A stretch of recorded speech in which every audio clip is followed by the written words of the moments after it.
Hello and welcome to this week's episode of the Switched On Streams podcast. With us, the Switched On squad. Myself, Brennan Huth, and joined with me as always is Pomster. How are you, bro? Hey. Yeah, pretty good. Pretty good. Playing some games the last few days. Yep. We're gonna be touching on those very, very shortly. So this week we are going to be talking about the confirmation of Division 3. Some more Xbox leaks coming out of the emails from that FTC trial. There's a new game on the horizon for a, what would you call it? A worldwide phenomenon, probably. And obviously we're going to talk about the games that we've been smashing through over the last week with the release of Mortal Kombat 1, FC24 and Payday 3. And then we have our bracket that we will get into at the end of the show. All right, let's start with the announcement of the Division 3. We were big Div 1 players. Yeah. We got even bigger when it got to Division 2. Thoroughly enjoyed that game. We have dropped away from it over the last probably year, due to work schedules and other games coming out. But I mean, they're still making content for the Div 2 for Division 2, so that's a massive bit of a pun there, but a massive plus for those that are still playing in there. We do have a couple of games coming out in the Division franchise.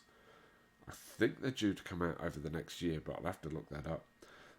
With Resurgence, which is a mobile game, and Heartland, which is, we were just talking off air before, a bit of a Warzone DBZ style game in terms of division, probably a bit like the Dark Zone in a small country town in America, where you got to sort of fight against other players and NPCs, and obviously there'll be gas and other obstacles to get around in that town. It does look quite interesting. I think we spoke about it on the very first podcast we did. Yeah, it does ring a bell. Every time, for some reason, I open up IGN, it takes me to that page. So, but look, this is, they're only in early development of it. So as we spoke off air, probably going to be pre-planning's done. They're putting a team together. It is coming out of Massive Entertainment, hence the pun from before, who have just about finished up with Avatar Frontiers of Pandora, I think it's called, or Pandora Frontiers. And they're also working on the Star Wars Outlaws game, which looks like that's not far off being, or the majority of that game seems to be done as well. So I imagine it would be a good 2 to 3 years until Division 3 comes out. Well, considering for me, like I only remember, and I could be wrong, hearing about the Avatar and Star Wars game probably about this time last year, maybe a little bit before, and those games are pretty much done. So, and it was the same with the first two Division games. They came out of the studio as well, so it was a year and a half, maybe 2 years, and bang, that game was there and dropped. Ubisoft have got a really good record of announcing games are in the works and then not being too far away. I mean, we've seen it for years with the Assassin's Creed games and stuff like that. So if they're saying that this game might only be in pre-plan or pre-development, I can't see it being any more than 2 years. Yeah, well, I mean, we'll see, I guess. I do think it's high time they released a new major game in the franchise, because it's been a long time. You know, one came out and was out for, I don't know, maybe 3 years or so, Yeah, and then two was released. But I think two's been out for quite some time now. yeah, it's been out for a fair while. It was definitely it wasn't even last year of the PS4 before the PS5 was released. I think it was the year before that. Yeah, I was going to say, I Uh, think it was. It was pre-COVID, so I have a feeling it was like 2018. yeah, so I think like it's time. I went back and played Division 2 recently. I'm not sure if you were playing it with me. But went back and played it, and it had been at least a year and a half maybe since I touched it. And when I left the game, I had um all of the like Top Gear, but Yeah, almost like Top Gear that you could get and everything. And the power creep that happens over those games with each DLC release is just crazy, because all of a sudden my gear was just like yeah, noob level. yeah. It's crazy. It was the same thing when I went back and did. 2019, March 2019. There you go. I thought it was the end of 2018, but yeah, March 2019. 2019. So it was just before COVID. Yeah. Yeah, I had the same thing when I went back and played Destiny 2. I mean, they've done it quite well in the way that, you know, they've restructured it for players coming back in, or new players coming into that game. But, I mean, it was the same thing, jumping on a character that was already geared towards endgame stuff, and like you get put into this mission and you just can't do it Yeah. because the gear's Yeah. just not good enough, and you can't do anything else with that character until you get past that mission. But look, I'm really excited for this. Hopefully we'll get some more news.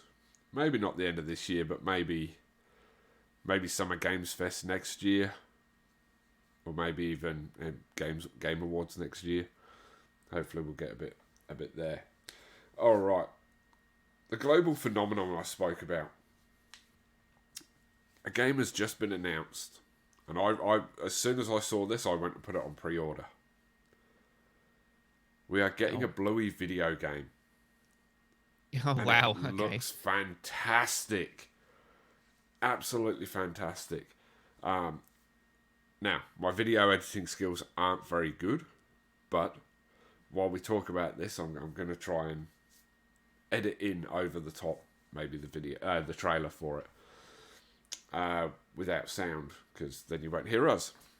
But look, this game looks really good. Looks like it's designed very well at being a game for the family to sit down and play with younger kids.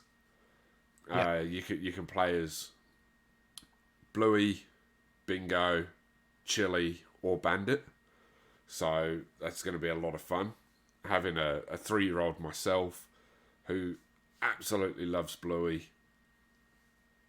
This is going to be one of her Christmas presents. So and sitting down and being able to play that with her is going to be unreal. Yeah. So, and I mean, you don't get a lot out of the trailer, but I mean, it does look like it tailors towards some puzzles and stuff like that a younger child could play. That, you know, is around that age of Bluey, that sort of 5-6-year-old, and with a bit of hard work would get it. But then if the younger ones that are around that 3-4-year-old that might not, then, you know, it is designed for the adults to play with them and to help them and teach them how to work out the puzzles and bits and pieces.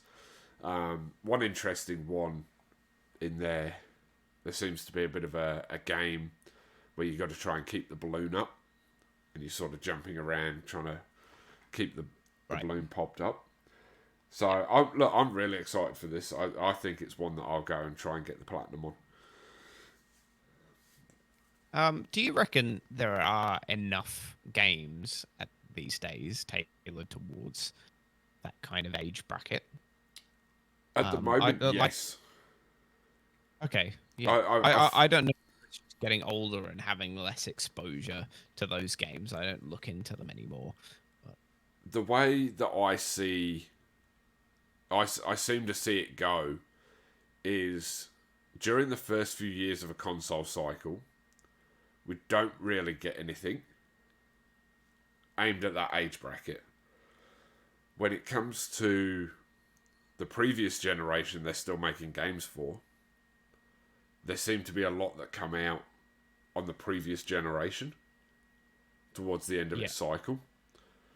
Um, Usually because, the older kid in a family of, say, four or more would get the new console and are playing that, those big AAA games, and the younger kid gets the hand-me-down. And that seems to be where a lot of their sales come from. I've noticed in the last maybe 2 years we've had My Little Pony games. There's been a couple of Paw Patrol games. yeah, yeah, I can't remember what the name. Gigantosaurus, which is a game that I've been on and played. Again, my daughter watches it. I've been on and played it and platinum that game. That was a bit of fun. And again, that added a bit of difficulty for older people that want to go and platinum that game, but yeah. was still easy enough and a lot of fun for young kids to go and play. Same with Paw Patrol. I'm in the process of getting the platinum on that as well. Easy platinums. What can I say? I mean, I do have the Flappy Bird platinums or Platty Bird, I think they called them. So, it is what it is. And then I've got hard games that I'm trying to work towards as well, like Final Fantasy and Mortal Kombat, which we'll get into now. Obviously, Mortal Kombat released last week. I put a lot of time into that this week. But one thing really, really frustrates me. There is a trophy on that game for content that isn't out yet. Is that the only trophy that you've got left? No. No, I've got, I think, 4 trophies left. Outside of that one, so 5 and then 6 with the platinum. Yeah, yeah. So I've got this one for maxing out a cameo character, which I'm about 3 levels away from doing. Mm-hmm.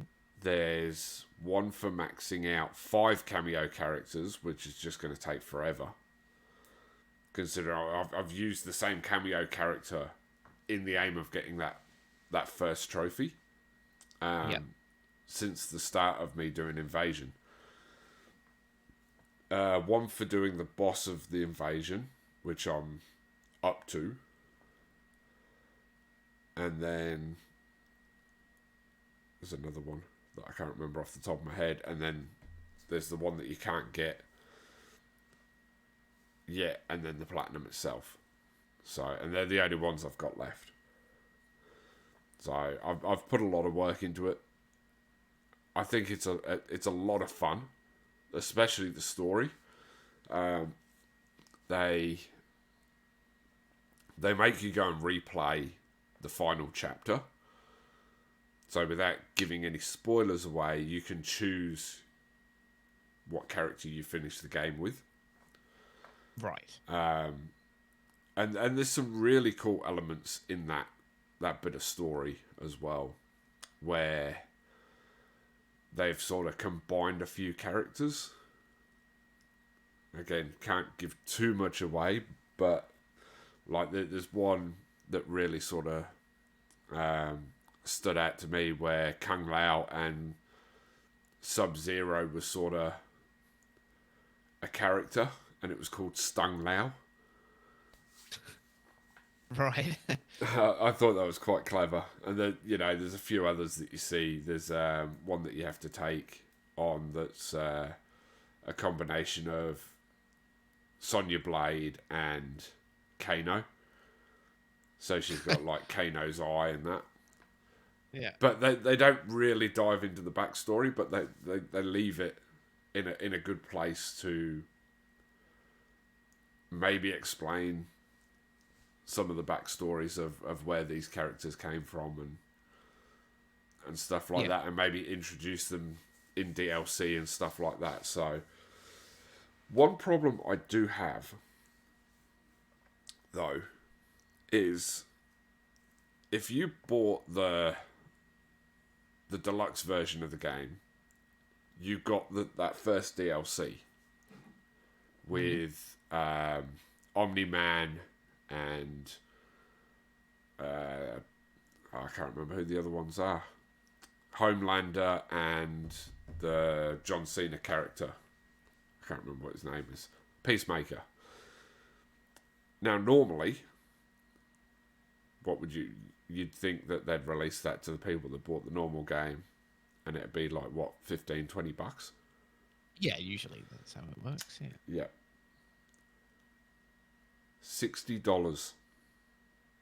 Whoa. So how much was the difference between buying the base game and the deluxe edition? $15-20?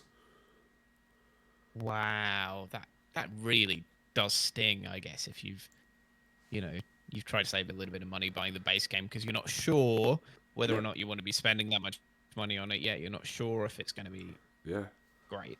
That was my thought. That way. And to be honest, that's all pretty like basic DLC content. Now,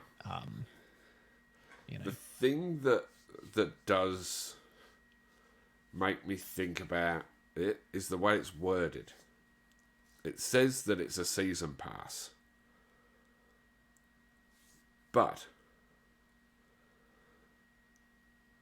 when you look at it, so when you go into the description, it doesn't say anything about getting future DLC for that price.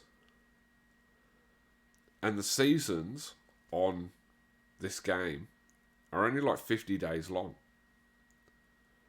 Oh, jeez. So are they trying to extort us for $60 every 50 days? Time will tell, I suppose. Five extra characters? Yeah, if that's the case, it's really not good. No, not at all. Not at all. Especially when you look at Mortal Kombat 11, which I recently went back and played some more of prior to this one coming out. And like their DLCs were like $15-20. But I picked them up at the end of its life cycle for like $3 on sale. And I had a few of them anyway. I think even the story expansion was only like $30. And that was like another, 2-3 hours worth of story gameplay. So, yeah. And this is just 5 characters. Yeah, and look, I think a season pass that is in that sort of price range is fine. If you were to break it down, that the story mode of the game takes you, let's say, for example, 30 hours, and it costs you $100. Then if you're getting an additional, 4 or 5 hours, and it costs you $15-20, that's probably fair, But if you're getting charged $60, like more than half of the price that you paid for the base game, just for season content every 2 months, Yeah, that's extortionate. Yeah, it's absolutely crazy. And yeah, I need some more clarification. I'll probably find it if I looked online, but there's not enough description on the stores online, so there needs to be a bit more clarification on that. Now, last night we had our first fray into Payday 3 and FC24. Now, before we start, any of you guys that were watching the live stream, we want to apologise now for there not being any sound from the chat when we were playing Payday. I was playing it on Xbox, and unfortunately, Xbox Discord does not transfer over onto Stream. And that caused a bit of issues, and we didn't have time for me to re-download it onto the PC. So we just had to make the decision to either run with no sound or run with very bad sound, because I was trying to use either two headsets, or you were going to get feedback on the sounds from the TV so I could actually hear what was going on and get the in-game prompts. But we will start with Payday. I thought we had a lot of fun. Yeah. With Payday. Yeah. We had a few connection glitches at times. Yeah. Members out of the party, that kind of thing. But generally, the gameplay was really solid. Yeah. It looked great. I think one of the players in our stream mentioned that it was just like all of the great gameplay from Payday 2, but with a massive graphical upgrade. And I would add that there are some small gameplay tweaks and improvements too as well. So yeah, if they can just iron out some of the network issues, I think it will be really, really solid. Yeah. And obviously it was day one, and there would have been a lot of people on and cross play, which was where we were at. We were playing across PC, Xbox and PlayStation. So, you know, once they tweak that a little bit, then I think this game's going to be very, very solid. What did you think to, as you mentioned before, those gameplay tweaks? For instance, the added stealth. Like they've made that stealthy side of the game a bit easier and a bit more.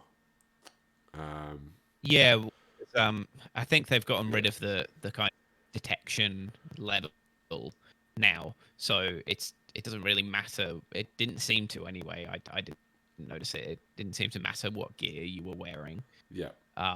It kind of increasing how quickly you would be detected. So it was just a matter of, you know, could you avoid the cameras? Could you avoid being seen? Which I think is great, actually. I think that's how it always should have been. Yeah, I think so it takes... yeah, Sorry, I think it takes away a little bit of realism. Potentially. I think the way that they've changed it, though, at least in the stealth missions that we did, or the missions that benefit from you being stealthy, you are having to avoid being seen at all. Yeah. In those anyway, when you are in private areas. Yeah, you're right. You are right. So, if it was a case of like you can go into certain areas, but you know, if you're wearing heavy armor, they're going to know that something's up, and if you're wearing light armor, you know, they might just pass you off as a civilian like they do in the second game. Then fair enough, but they've just kind of changed how those levels work now, and I think that the public area, private area thing makes a lot of sense. Oh yeah, definitely does. I had a lot of fun sneaking around. I think one level there I managed to get through into some really awkward positions just sneaking around while you guys were still trying to figure out how you were going to get in. And I was already like in a building 3 stories up, sneaking around, and then I was like, crap, I've put my mask on. Can I take it back off? Oh shit, I've pulled a grenade. And then that was it. Like, it was just all hell broke loose. But yeah, like, I had a lot of fun with this. I was actually a little bit disappointed when people said, "All right, time to go to bed." I was like, "Oh, we've done so much. I want to keep going." What did you think of the like the weapon upgrades, the armor upgrades, the masks, all of that stuff? I think it's lacking a little bit at the moment in amount of content, Yeah. but they have said that there is going to be more coming through the microtransactions and paid DLCs, much like the previous game. At the same time, I think it's lost a little bit of its charm. I think one of the cool things about Payday 2 was getting those cards at the end of the game, was unlocking all that stuff and being able to go, "Oh, look what I just got," rather than just going, "All right, I'm level 8 now, I've got this gear." Yeah, And everyone I having agree. the same stuff. You know what I mean? Maybe it's just because the game is brand new, but when you come from playing Payday 2 and there being so much different gear that you can use, and you really can use either of them, like any of them, like there isn't. I mean, maybe there is a meta, but you can get by with so many different styles of weapons and play styles Yeah, that it's like however you want to play, you can, and you're gonna look cool doing it, because yeah, all of the stuff is cool. yeah, Um, but at the moment, it's just like at least until you get a fair way through the progression system, you're just going to be locked down to, well, this is what's available to you. yeah. And look, we're going to get more content for it. We know that for sure. There isn't a huge selection of masks and guns and all that, so you would say they're going to be coming. Um, The masks are more customizable though, yeah, this time. to an extent. Um, One thing I did notice was the lack of melee weapons,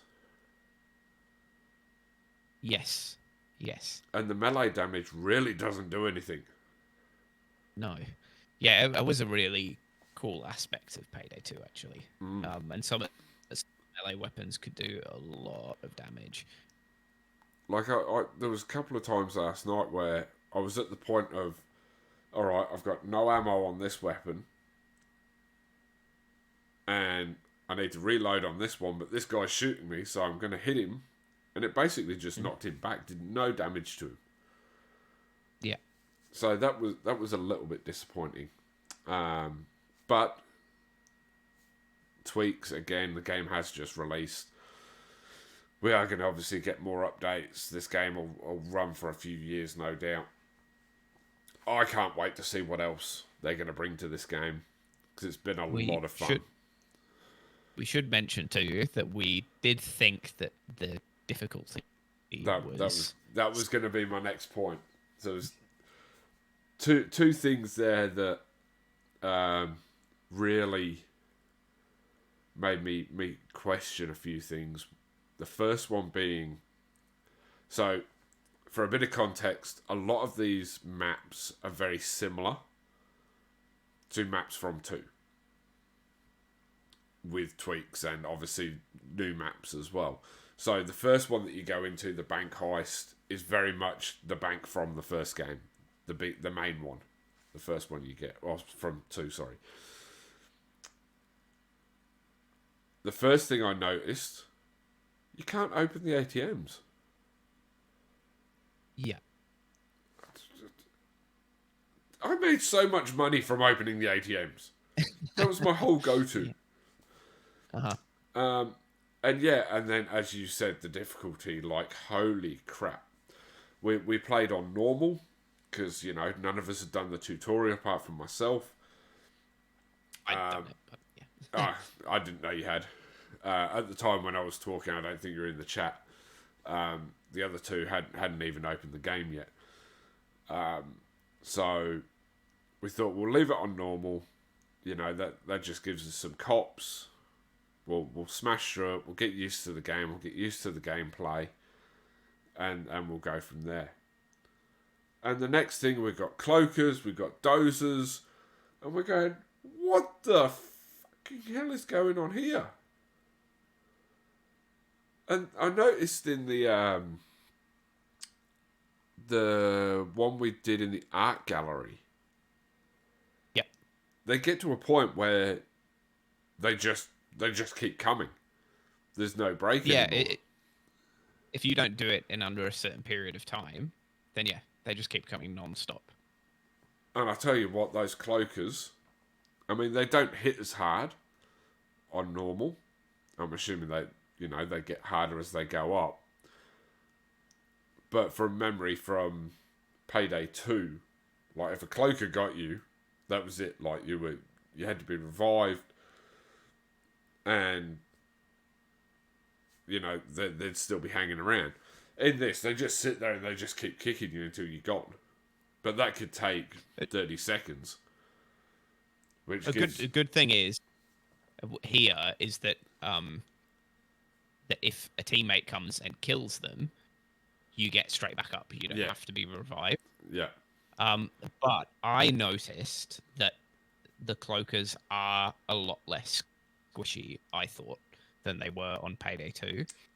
So on Payday 2, it was like, as long as you shot them, you were pretty much right. Like if you didn't see them, if they came from behind you, then obviously you were gone. But if you just got a couple of bullets in them, you were fine. You would at least stagger them. You probably you kill them. And there were a few times when I got taken out by cloakers when I unloaded half a clip into them. Yeah, I think it depended on what weapon. Possibly. Because I'm thinking about it now. Like there was one time Laura was getting kicked by the cloaker, and I had the machine gun, and it took half a clip shooting him in the back to get him off and kill him. But then there was another time when a cloaker comes sliding in the front of me, and I hit him once with the handgun, and it killed him. Yeah, I mean, if you can get a headshot, obviously you're going. I don't even think it was a headshot. I think I just got him in the chest. But that's the other thing I noticed is that on Payday 2, on normal and maybe even on hard, the next difficulty up, if you got a headshot, it was an instant kill. Yeah. This time you have to get with certain. Maybe not with the grunts, but with quite a few of the different types of enemies, it can take 3 or 4 headshots to kill them, which is just crazy on the easiest difficulty. I think it is scaled at the moment. I think the only ones in Payday 2 that took more than one headshot would have been the dozers. Yeah. Like there was one point last night where a dozer took me out in a room, and you guys were shooting him from the front. I unloaded 3 clips into him under the back of the helmet, and it was saying I was getting headshots, and just not dead. Yeah. Absolute nuts. All right, well let's. Do you want to give it a score? We'll call this a review. Oh, okay. So I think at the moment we'll go out of 10. It has. I think at the moment it has a lot of potential, but there are some teething problems, as I mentioned, with gameplay balance issues and stuff like that. Sorry, we so have someone I'm not going to. Hello. So I don't think I can score it too high. I'm going to go for an 8.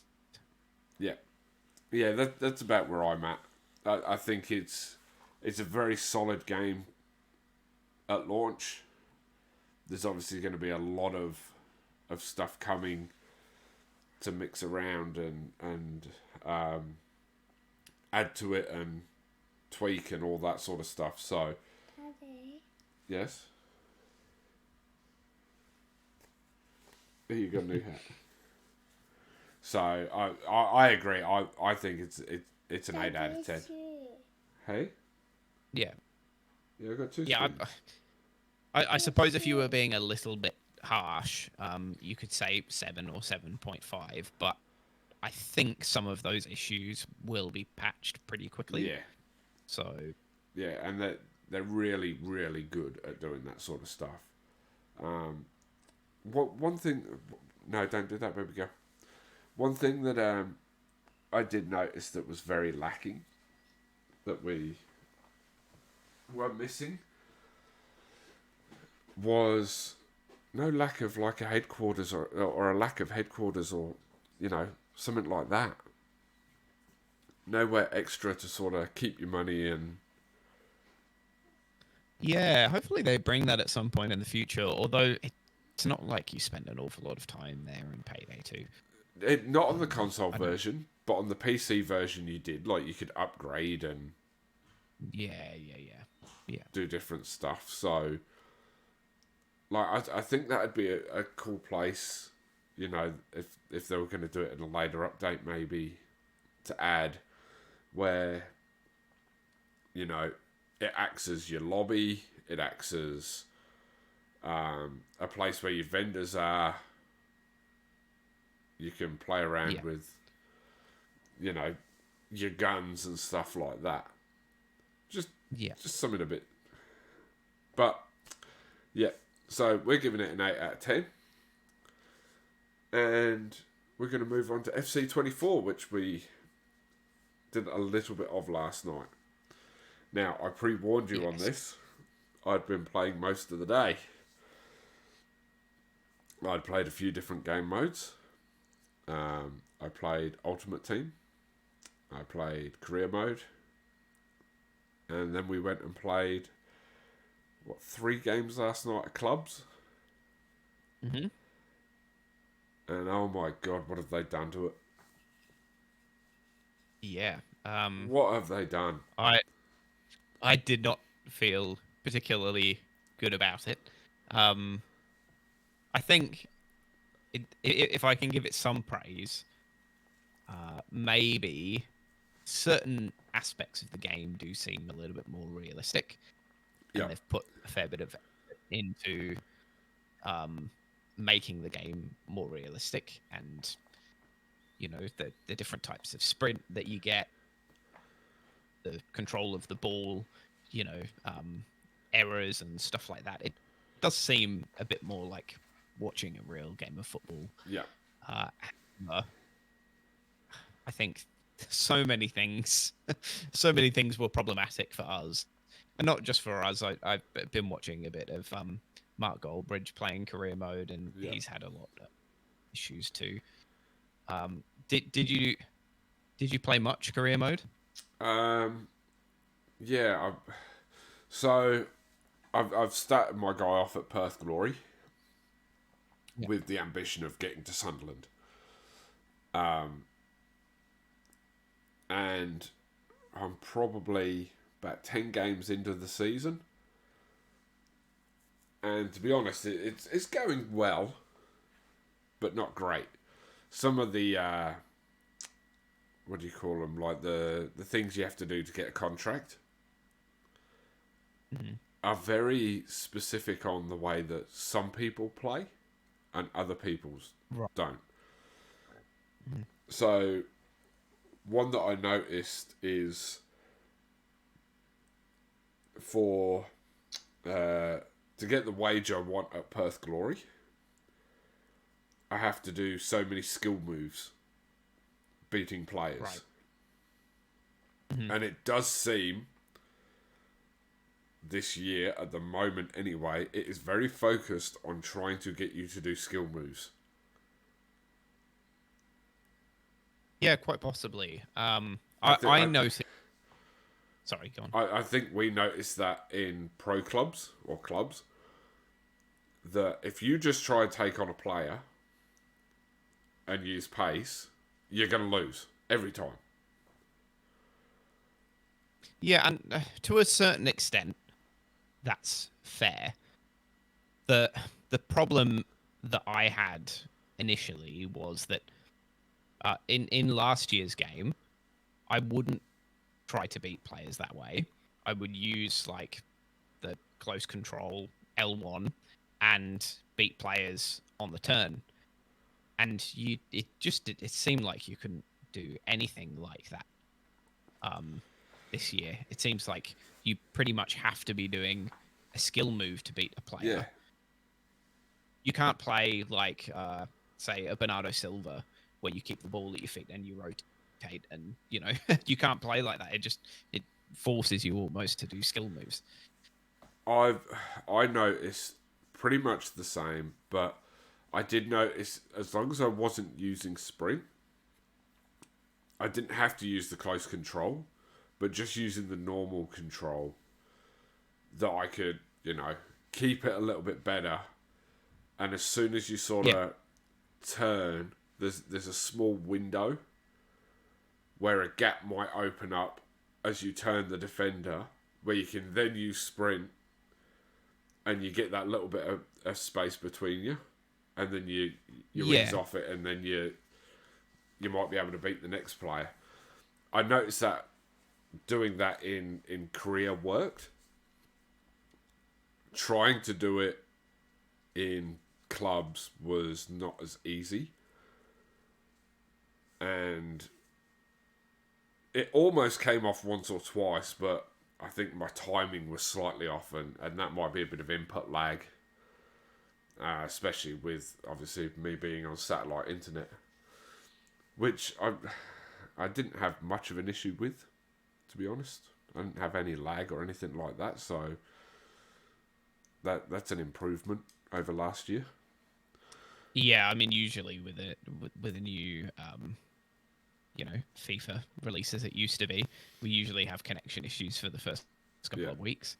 So that's a positive change. Yeah. But yeah, look, I think for the most part, what we've noticed as a bit of a trend with EA is that the games start out like this.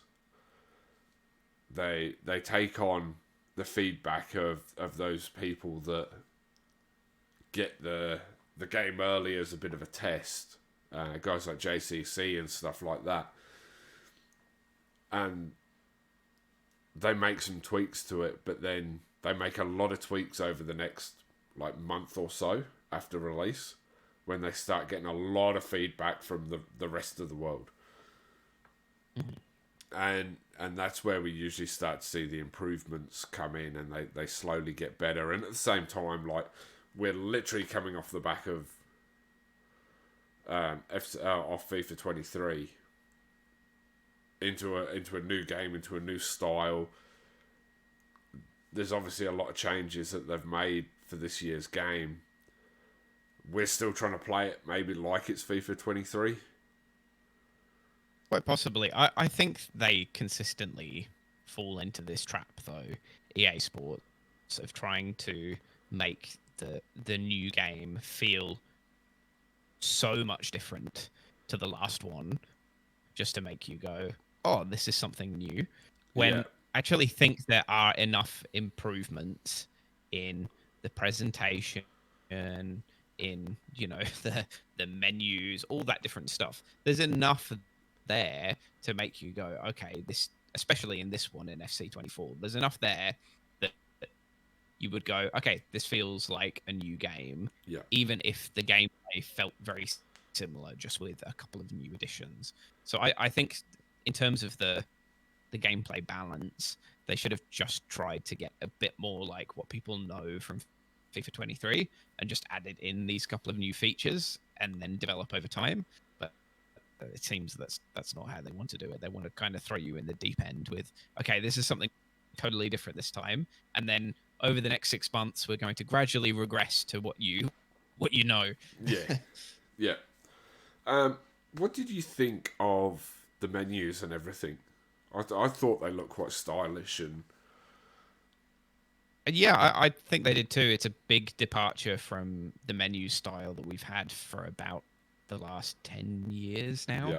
Something like that. They've used the same menus for a long time, just with different color schemes, and they've finally changed it. The menus did look really stylish. I think they were maybe a little bit bare. Yeah, and they do Yeah. get a bit complex when you go into Ultimate Team, Right. because there's a lot of different menus in Ultimate Team, like different sections. It's all up in the I top of the screen, and it's haven't drop played any downs. Ultimate yet. Yeah, okay. I haven't played any Ultimate Team yet, but the way that it used to work last year, is that you were going up and down between a lot of different menus as well as left to right, Yeah, and it was quite awkward, and it was also really slow. So to go from the kind of main Ultimate Team menu down to your like team management menu, it seemed to take like 2 or 3 seconds yeah. for that to happen. It was all really sluggish, even on next gen consoles. It's not as sluggish this year, but it is confusing to try and Right. find where stuff is. Once you get used to it, I think it'll be fine. But yeah, it was quite confusing for me. And I don't play a lot of Ultimate Team, but I mean, the team I've got, I thought, well, why not? Let's go give it a crack. I've got all those FIFA points for pre-ordering the game, so I'm like, we'll go and open a ton of packs, and I think I opened about 20 packs and got 2 walkouts. Right. Yeah. I can't even remember who they were. It was the female Switzerland striker or Sweden striker, Hoiberg, maybe. Oh, yeah. And the other one was a goalkeeper who I'm not Right. using because, and it fucking pains me to say this, being a Sunderland fan. I got real excited. It's gone England goalkeeper. I'm like, Pickford, fucking Nick Pope,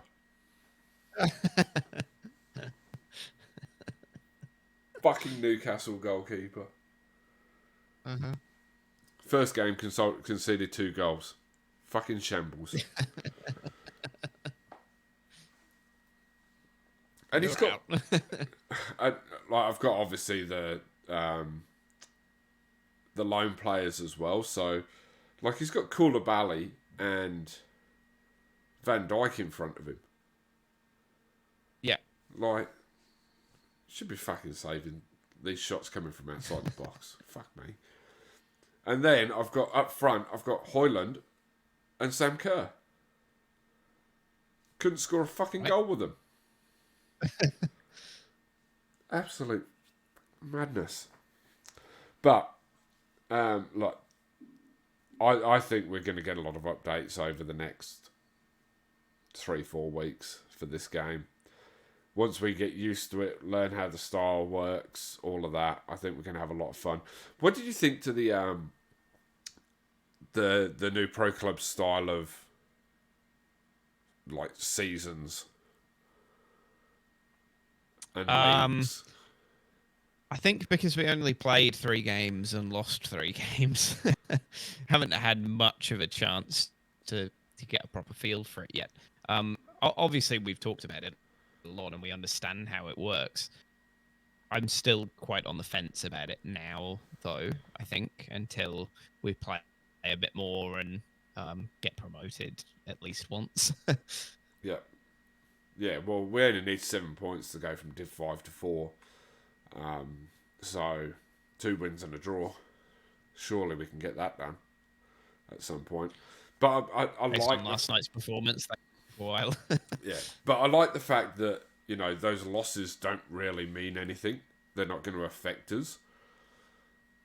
Do you know what I mean? Like we can tweak around with stuff and not have it really impact the season that we're having. Yeah, that's a good point actually, because on the previous games, if enough people played friendlies that you could actually matchmake in friendlies, then I think it would have been fine, because it's like whenever you wanted to try a new formation, try out players in different positions, try out different custom tactics, you would have just been able to do that. Yeah. But no one needed friendlies, so you couldn't. So whereas now you could go, okay, well, we can play half a season here, and if we lose, we lose. It's fine. Yeah. We change. So We just got to try and make a couple of games up here and there. Yeah. To get to where we want to get to. But yeah, I think it's good. I didn't look, but I didn't see any cups. So maybe cups have gone all together. I did see an option to choose between a league match and cup match in the settings. Yeah, so I think they're still there. Yeah, I didn't see it. I didn't look for it either. So, yeah, I think it's probably... if we had to give FC24 a score like we did with Payday? Look, I think personally that this is going to be a game that we update the score of as over the next few weeks, as we get some updates and we get used to the game. Overall, out of 10, I'd probably set it at a 7 of where it is at the moment. Okay. On the higher end of a 7 towards an 8. And that's two reasons. If the gameplay for what we play it for, which is clubs, was spot on, I think it'd be an 8, maybe pushing a 9. I think they've done a lot of real innovative stuff. I think it plays, for the most part, really well, especially through career mode. The agent thing, giving you something to work towards in a player career, works real well. Ultimate Team, apart from the menus being confusing, feels like it always does, but don't fix what's not broken, you know what I mean? Yeah. And there's some really cool stuff that they're doing with the customization of the grounds and stuff like that in there, which hopefully at some point we start to get more of on clubs. And the rest of the game modes haven't really touched yet, so that's why I think it needs to be a rolling one. Maybe next week, by the time I've had more than a day to play it, I'll be able to give it a better answer. Yeah. But at the moment, I'd sit it around a 7. Yeah. Okay. What about yourself? Obviously, you've only played 3 games, so you can't really... I'm a little bit sensitive to give. I have watched some career mode. I'm probably going to be a little bit more harsh. I was going to say either a 6 or a 6.5. Yeah. I do want to stress that it's like I haven't played enough of the game to really give it a proper review score. But for me, the biggest problem is not in any of the innovative new features or the presentation. All that stuff is great, but the core gameplay mechanics feel a little bit broken for me at the moment, and that's a big issue. It is stuff that they can patch, and absolutely, I would adjust my score if that were the case, and so that could change pretty quickly. But for the moment, for me, the game doesn't feel very good to play, and that's a big issue. It can look great, but it doesn't feel great to play. Yeah, and that's fair. So I think we give it a let's give it a 6.5 as a combined score with an asterisk that we are gonna maybe update that next week or in a couple of weeks' time. Yeah. All right, one last quick story before we get into our bracket. Obviously, during the what was it? The trial for Xbox to get the Activision deal over the line, there was a lot of emails, and these emails of people are still going through them. And there was a couple of stories come out this week. Xbox boss Phil Spencer said in an email sent in 2020 prior to the acquisition of Bethesda's owner ZeniMax that he wanted to buy Nintendo.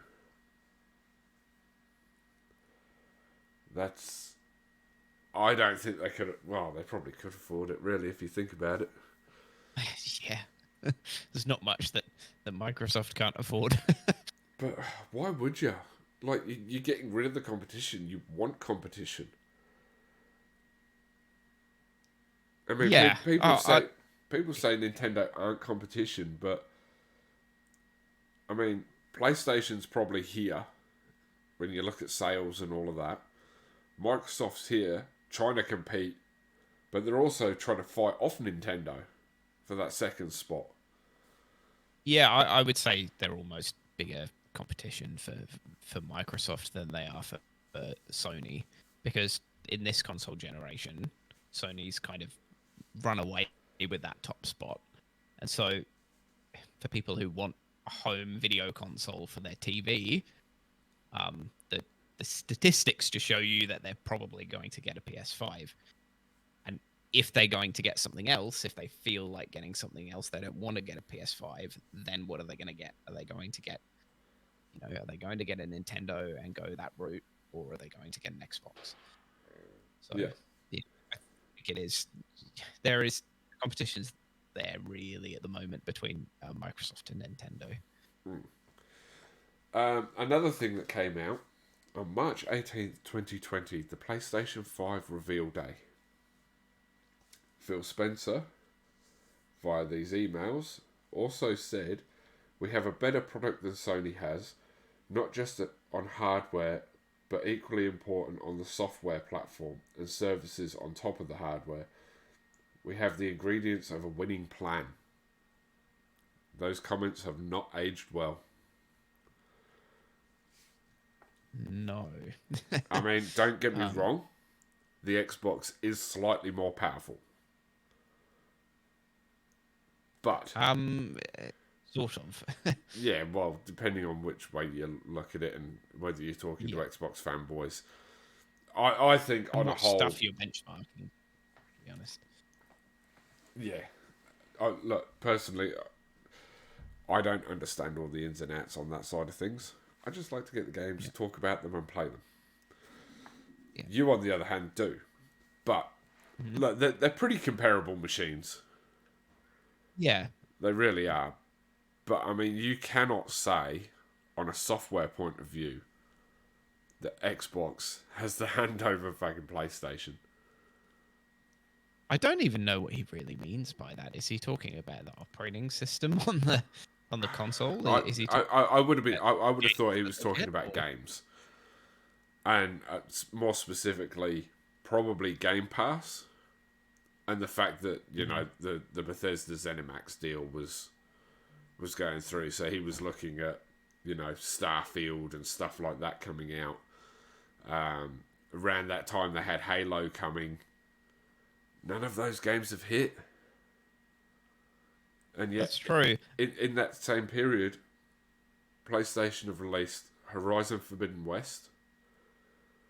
They've released God of War Ragnarok. And that's just 2 games. We've got Spider-Man coming out. I think you can make an argument that Game Pass is a much better value offering than PlayStation Plus. 100%. Yeah. So, if that was your argument, I would 100% agree. If you're talking about the totality of the software available, of the games available on each console, I would say probably PlayStation is ahead. If you're talking just about the software offering of the Game Pass versus PlayStation Plus, then I would probably give it to Xbox. I'd 100% give it to Xbox. In saying that, though, you got to remember that at this time, they had Game Pass.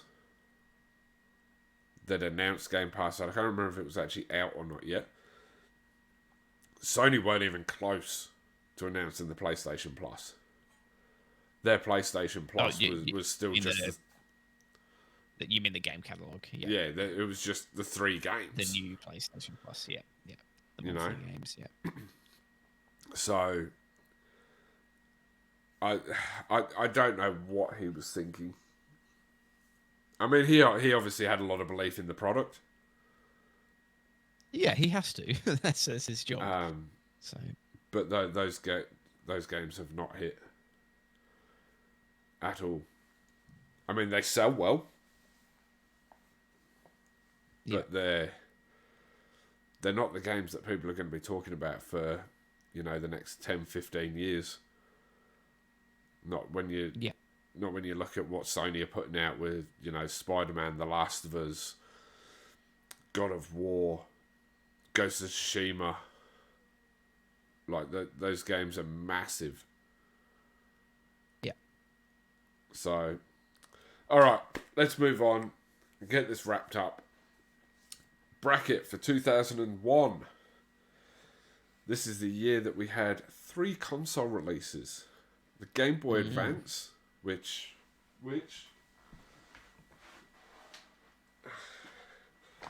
I have your Game Boy Advance right here. I remember playing a lot on that. Jeez, I need to give it a clean. What game has it got in it? Anything? No, it's not got anything in it. All the games are sitting down there. We also had the Xbox, which you can see my Halo limited edition version sitting right there. And we had the GameCube, which I don't have. I did have one, but I don't have one now. You did. I remember you playing a lot of games back in the day. What was the first game I had on it? Universal Studios. Yeah, Universal Studios. I remember that. That was a fun little game of like mini games, but it really wasn't worth it for what it was. And WrestleMania 18 was the other one I had. Yeah. Which those characters just looked weird. They were like Stretch Armstrongs. They were all big in the shoulders, big beefy bodies, and no legs. But a lot of fun. That game. Alright, so games released this year on the honourable mention list. There's some big ones. And one that's infamous. So we had RuneScape, Paper Mario, Final Fantasy X, Serious Sam: The First Encounter, the infamous game I was speaking of, probably rated one of the worst, definitely the worst wrestling game ever released. A lot of people claim it's one of the worst games ever released, and that's Simpsons Wrestling. Bejeweled released on PC, Twisted Metal Black, Gran Turismo 3 A-Spec, Max Payne, Dave Mirror 2, Time Crisis 2, Devil May Cry, GTA 3, Tony Hawk's Pro Skater 3, Civilization 3, Halo, 3 games that I was tossing up choosing between, Burnout, SSX Tricky, and SmackDown, which we spoke about a couple of weeks ago. But what I picked was I think it was one of the games, close to being one of the games of the year. It was highly, highly respected. Soon to be getting a remake. I think it's soon, unless it's already out. I don't know. I'd have to look it up. But my head's a bit blurry. Too early in the morning because we're recording at a different time. And that is Silent Hill 2. That game had twists and turns like nobody's business. If you haven't played it, get onto the remake. I'm hoping that they stick to the original story. Because that was, twists and turns left, right, and centre. And I did not see that ending coming. Well, depending on which version of the 6 that you got, including the 2 joke versions. Right. It was 2 joke endings where there was a dog that was controlling everything. And with the help of the guy from the first Silent Hill game, aliens had abducted you and was controlling everything. Right. Yeah. That's a bit of a Simpsons explanation there. Yeah. But then there was 4 actual endings that you could get that all sort of made sense. I'm not going to give anything away in case they do decide to keep it original in the remake and people haven't experienced it want to go and experience it. So, your choice. I had a real hard time picking here, and then I saw that there was a game released right towards the end of 2001 in December, and I went, oh, I'd love that series. So I've gone for the first Jak and Daxter game, which, Naughty Dog had come from making Crash Bandicoot. I think they finished the 4th Crash Bandicoot game before they did Jak and Daxter. They did 3 Jak and Daxter games. It's really odd, I reckon, if you were to think of Naughty Dog back then, if that was the game developer that you knew back then, that they would be making games like The Last of Us and the Uncharted series, etc. now. But I guess that was the style on PlayStation 2 and PlayStation 1, Yeah, and look, it's a real evolution of the studio if you look at the games that they've made and the people that have sort of come and gone at the top and in those writing positions, and now being led over there by Neil Druckmann, and interesting to see what he brings to the studio now that he's the head of it on his own. But look, they started off real strong in the PlayStation era, as you said, with Crash Bandicoot. They then obviously sold those rights off and moved on to the next thing, which was Jak and Daxter. And look, that was another fantastic series. I really hope that there's possibility of them making another one in the future, but it doesn't seem like. I don't think they're going to. I hoped when Insomniac committed to making more Ratchet and Clank games on next gen consoles, that Naughty Dog might think that there's a possibility of at least doing Jak and Daxter remakes or something like that. But they did do one not long ago, didn't they? A couple of years back. They did them on they remade them on the PS3. Was it the PS3? I thought it was PS4. Yeah. But I don't think it sold too well. So maybe it was too soon for that kind of game. Possibly, yeah. But I also don't hear a lot of talk about it online in and around the communities. There's a lot of love for that game or those games, but nobody's screaming out for them like they are other games. Do you know what I mean? Yeah. So maybe the market's just not there for a Jak and Daxter. Quite possibly, yeah. So I think that's everything for this week. We will come back next week with a bit more on FIFA or FC24. Maybe have a bit more of a review.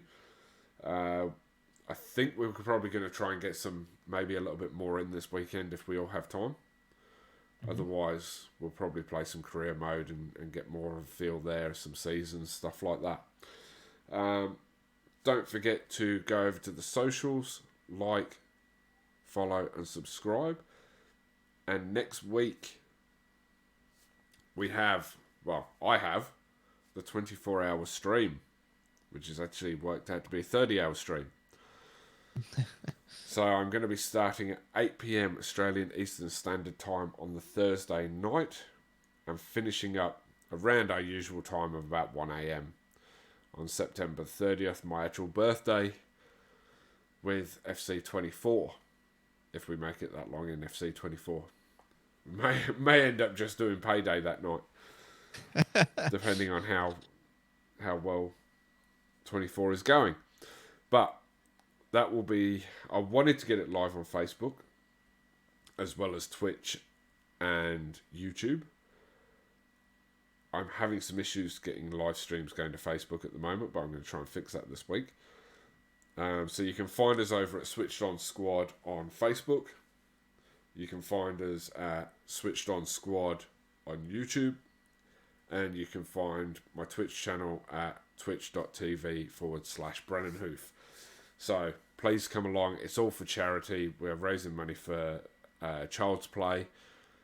Please, please, please come across, and even if you don't subscribe or donate or anything like that, just watch. The more people watching, the more it gets boosted for other people to come in and subscribe and all of that. So, and give money to this great charity. So, hopefully we'll see you all there. From us, adios. See you later.